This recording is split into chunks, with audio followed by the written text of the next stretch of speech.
Brad, nakatilaw na ba mo og itik sinugba? Aw kung wala pa, lantawan ng video ha o kung saon pagtirada. Shortcut ra ni, human lang ihaw na mo. Ready na ning itik nga ato isugba. Magkuha ta og palwa saging ug atong hiwa-hiwaon sama ini nakita ninyo kay ato ning gamon og brush para gamiton nato ipagit-pagit karon pagsugba na nato. Human naman tong bisayang manok, aw kanang itik tapos ato birhan. Pastila no suito kay mahimo og brush oh. Okay.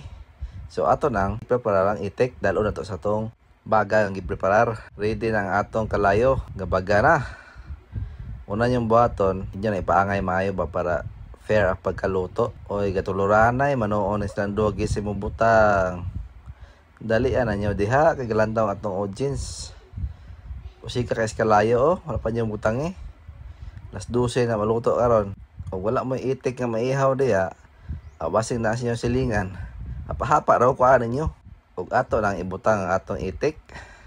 Ayuhon na ito nagkiwa para maluto jud ba. Kay gahion mo siya karne. Munang dili siya kumpensaan. Na pastila no. Kalami pa. Pag maluto, lami na kayo. Ato na siya isugba og mga 20 minutes. Dali na 20 minutes. Maluto na siya dayon. Kasuki atong kalayo. Ang iyang mga tiil, ato po na iapil. Pako, iyang mga unod. Paa ato i-apil ya muna ipagtirada yung itik. Ang lami ko sa itik yung sila patutin pero ang lami sa itik sinugba.